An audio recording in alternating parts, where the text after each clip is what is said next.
एक बार भगवान के सेवक ने भगवान से कहा, आप सारा दिन मूर्ति बनकर खड़े रहते हैं, आज आपकी जगह मैं आपका रूप धारण कर लूंगा और आप आराम से घूम आओ। भगवान ने भी सेवक की बात मान ली, लेकिन भगवान ने शर्त रखी कि जो भी प्रार्थना करने आए उन्हें केवल सुनना और कुछ नहीं कहना। सेवक ने शर्त स्वीकार कर ली और योजना के अनुसार सेवक भगवान की जगह मूर्ति बनकर खड़ा हो गया। पहला व्यक्ति जो मंदिर में आया वह एक व्यापारी था।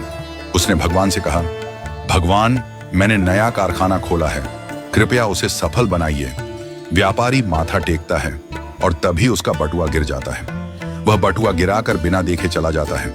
सेवक बेचैन हो जाता है और सोचता है कि व्यापारी को बता दे कि उसका बटुआ गिर गया है, लेकिन भगवान की शर्तों के अनुसार वह कुछ नहीं कहता। कुछ समय बाद एक गरीब आदमी आता है और भगवान से कहता है, भगवान, घर में खाने के लिए कुछ नहीं है, कृपया हमारी मदद करें।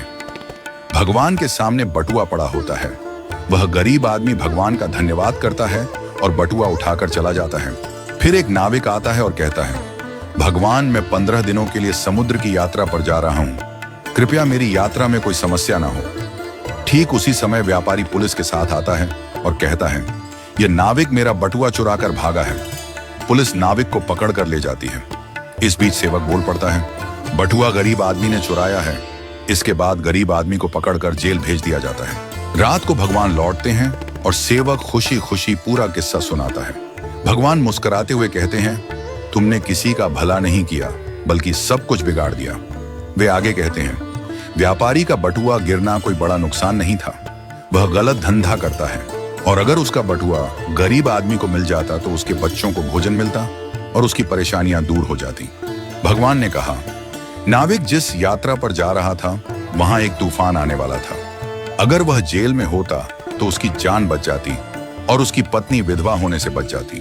भगवान ने यह भी कहा, कभी कभी जीवन में हमें समस्याएं आती हैं और हम सोचते हैं कि यह हमारे साथ ही क्यों हुआ, लेकिन हमें समझना चाहिए कि इसके पीछे भगवान की योजना होती है।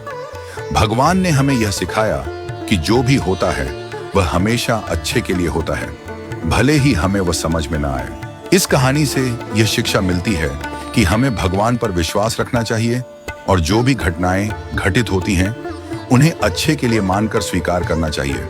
भगवान की योजना हमेशा हमारे भले के लिए होती है और कभी कभी हमें उस योजना को समझने में वक्त लगता है। हमें हमेशा यह मानकर चलना चाहिए कि जो भी होता है वह हमारे भले के लिए ही होता है और हमें उसमें भगवान की मर्जी को स्वीकार करना चाहिए। हमें कभी भी किसी स्थिति में निराश या हताश नहीं होना चाहिए, क्योंकि हर घटना के पीछे कोई ना कोई गहरी योजना होती है जो हमारे जीवन को बेहतर बनाने के लिए होती है।